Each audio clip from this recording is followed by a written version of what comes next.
Welcome again sa ating class, sa ating virtual class. So, ngayon ay lesson 2 na tayo ng ating integral calculus class. So, recap lang, last time, lesson 1 tayo, nag-introduce tayo ng, in-introduce natin yung integral calculus as a branch of calculus, and then, yun nga, no, ang integral calculus ay just an inverse operation of differential calculus. So, baliktaran lang siya. Bale, pag meron kang differential na function, gagawan mo siya ng general na function gamit yung anti-differentiation or integration. So, last time, nagbigay din tayo ng mga theorems kung paano mag-integrate ng, for example, ng isang power function or yung functions na may power to the n or order to the n, raised to the n, as long as n is not equal to -1. Kasi nga yung equation natin, yung n plus 1 na denominator, magiging undefined. So, ngayon, nasa lesson 2 na tayo. So, kung nabitin kayo sa theorems na binigay natin ng lesson 1, kala nyo ngayon lang, meron pa actually marami. No? Sa integral calculus, dito mabubusog kayo ng mga theorems. No? So, hindi tayo mauubusan ng theorems dito. Kaya lang, like na-mention ko last time, advantage nga sa inyo ngayon na online class or online, online yung quiz at saka exam. Kasi pwede kayo magtabi ng copies ng mga theorems, yung mga kailangan i-memorize, hindi na kailangan i-memorize na tulad ng dati. Dati kasi ang daming i-memorize na theorems, sabihan nila hindi kayang ilagay sa maliit na utak. Pwede lang ilagay sa maliit na papel. No? So, yun. So, simple trigonometric functions. Ng last time, simple power formula, yung general na power formula. No? So, x to the n, integral ng x to the n is x to the n plus 1 over n plus 1. Kasi yung differential naman niya is n minus 1 over n minus 1. So, kabaliktaran lang talaga. So, sa simple trigonometric functions, pag sinasabi natin na trigonometric functions, yun yung sine, cosine, tangent. So, marami ulit tayong theorems na gagamitin pag-solve ng mga functions involving trigonometric functions. So, ito lahat yung kailangan nating kabisaduhin, that the integral of sine x dx is just negative cosine x plus c. Kasi then again, yung derivative ng cosine is negative sine. So, baliktaran lang. Cosine x is positive sine x plus c. And then theorem 3 says secant squared x dx. So, meaning integral of secant squared x with respect to x. Tangent naman yung integral niyan. Sa theorem 4, meron tayong cosecant squared x dx. Negative cotangent x naman yung integral niya. And then, etc. Secant x tangent x ay secant x plus c. So, laging may c, no? Na-explain na natin yan sa lesson 1 kung bakit kailangan merong c. Kasi pwedeng yung isang function, marami yung pwedeng maging, o yung isang derivative, pwedeng maging maraming equivalent na antiderivative, no? Or integral. So, kailangan may c para maano yung variable na yun, yung variability. Ma-accommodate yung variability na yun. Kailangan natin ng constant na pwedeng maging kahit anong value. And then, theorem 6, we have cosecant x and cotangent x dx. Product, bali ito ng cosecant x at cotangent x. Ang integral ay negative cosecant x plus c. So, ito lahat ng theorems na to ay apply lang natin pag meron tayong i-integrate na involving trigonometric functions. Okay? So, example tayo, evaluate the integral of 3 secant x tangent x minus 5 cosecant squared x. So, bali product minus isang term, and then with respect to variable x. Okay? So, solution, gamit yung theorems na na-mention natin sa lesson 1, na pag may constant, ihiwalay muna natin, no? Tapos, i-integrate natin yung may variable. No? Dito din, ihiwalay muna natin yung 5, tapos integrate natin yung may variable. Titingnan natin to kung meron tayong identities na theorem titingnan natin kung merong theorem na swak dito sa dalawang integrand na ito. No? So, balikan natin yung mga theorems natin. I think ang pwede natin magamit dito is yung Theorem 5. Theorem 5 na secant x tangent x equals secant x. Tapos yung Theorem 4 na cosecant squared x dx equals negative cotangent x. So, ito no, secant x tapos negative cotangent x. Okay? Secant x tangent x negative cosecant squared x. Balikan natin. Ito, sectan x and then cosecant squared. So, una i-separate and then, yun, no?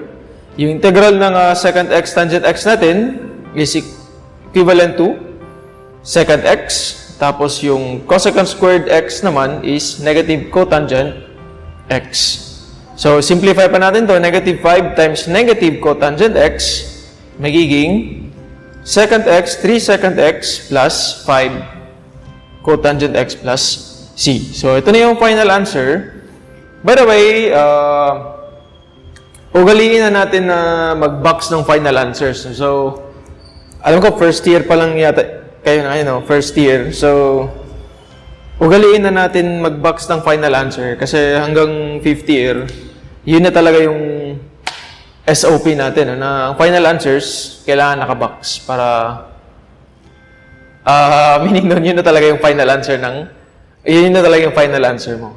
Okay? So, again, ang ginawa lang natin is, in-apply lang natin yung theorem na pwedeng ma-apply dito sa problem natin.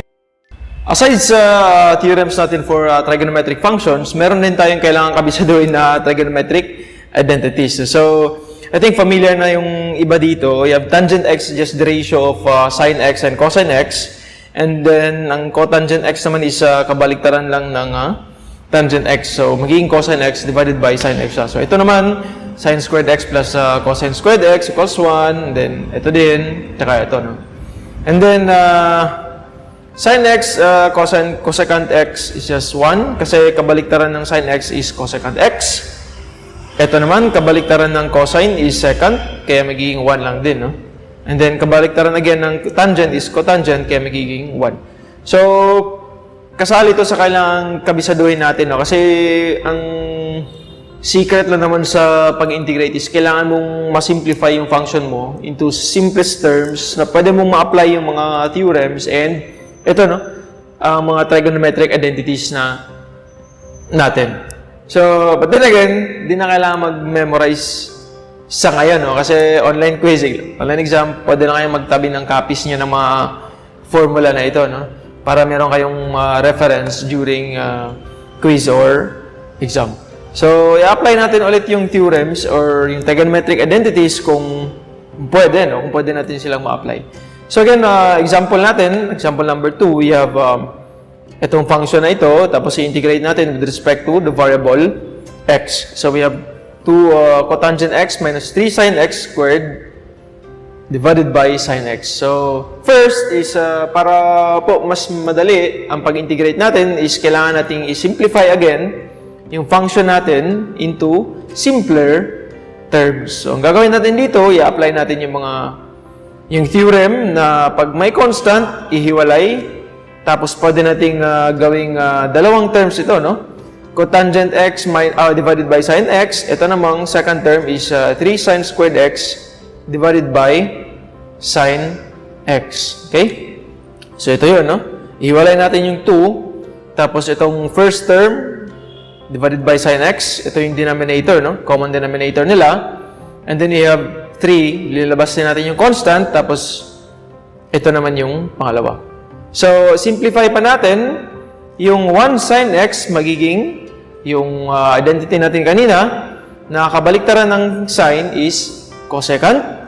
Ito naman, pwedeng makancel yung isang sin, tapos mawala na yung denominator. So, ito yan, no? Yung 1 over sin magiging cosecant x, cotangent x. Tapos, ito, pwedeng makancel yung isang sin. Ngayon, check natin yung theorem natin kung meron bang swak na dito, no? Meron bang equivalent na agad na cosecant x, cotangent x na integral, tsaka yung sin x. So, check natin yung theorem sa binigay natin kanina. Cosecant x, cotangent x. Ito, no? Ito ba yun? Or ito, no? Ito, yung theorem 6. Cosecant x, cotangent x equals negative cosecant x. Okay, tama. And then yung sin x is theorem 1. Equivalent niya ay negative cosine x. So, sagot dyan, we have negative cosecant x, and then we have negative cosine x. And of course, our constant of integration, c. Okay? So, simplify pa natin further. We have negative 2 tapos positive 3. So, yan na yung final answer natin. Again, ugaliin natin i-box yung final answer natin. And then, next problem, evaluate natin yung function na given. We have tangent squared x plus cotangent squared x plus 4. So, ngayon parang naka term by term naman itong function natin. So, hindi na siya kailangan ng further pa na pag-simplify. No? So, tangent squared x plus cotangent squared x plus 4. Check natin yung mga given theorems natin kung meron bang pwedeng magamit na agad. So, tangent squared, wala, no? And then you have cotangent squared x, wala din. Check natin yung identities, kung ano yung involve yung tangent sa cotangent. So, meron tayong tangent squared x, which is this one, no? Tangent squared x plus 1 equals secant squared x. Ito naman, cotangent squared x plus 1 equals cosecant squared x. Ibig sabihin, tangent squared x is secant squared x minus 1. Lipat natin yung 1 dito sa kabila, no? Same with cotangent squared x, pwedeng ilipat yung 1 sa kabila para meron na tayong equation for cotangent squared x, which will be now equal to cosecant squared x minus 1. Okay? So, simplify. Magiging secant squared x minus 1 because of this trigonometric identity. Ito naman, magiging cosecant squared x minus 1 because of this trigonometric identity. Plus 4. Simplify pa natin. We have negative 1 plus negative 1 is negative 2. Plus 4, that's positive 2. So, meron tayong secant squared x plus cosecant squared x plus 2. Okay? So, mas madali na ngayon, no? Secant squared, meron tayong equivalent na theorem dyan. Secant squared x dx equals tangent x plus c. Ito namang cosecant squared x natin is meron tayong equivalent na theorem 4, which is now equivalent to negative cotangent x plus c. Tapos ito namang 2, siyempre, pwedeng ano lang yan, no? Madali lang yan, 2x lang yan. Kasi theorem 1. Okay? So, ito yun, no? Integrate natin sila term by term. Tapos ito, no? Ito yung theorem 1. Ito naman is yung theorem 4. Ito naman is yung theorem 3. So, answer natin dito is tangent x minus cotangent x. Ito yun, no? Plus 2x plus c. So, yun lang, no? Medyo madali lang naman yung simple trigonometric functions. No? So, kasi, kaya nga, simple trigonometric functions. This lesson natin is simple power formula. So, yun. Anyway, next lesson natin is meron pa tayong mga mas complex na functions na i-integrate. No? So, yun. I think yun na yun para sa lesson 2 natin. Kailangan lang natin i-apply yung theorems involving trigonometric functions saka yung trigonometric identities para ma-simplify yung function natin at mas madali at mas simple yung pag-integrate ng isang given function. So, again, kung meron mga hindi masyadong na-explain na maayos, medyo confusing, comment lang sa comment section or sa students, pwedeng mag-PM agad, no? Sa GC natin or sa akin personally, pag merong mga hindi masyadong naintindihan. Para ma-address natin at bago pa man tayo mag-quiz or mag-exam, na-gets nyo na. So, I think yun na yun for lesson 3. Simple trigonometric functions. Salamat again and see you sa next lesson natin. Thank you.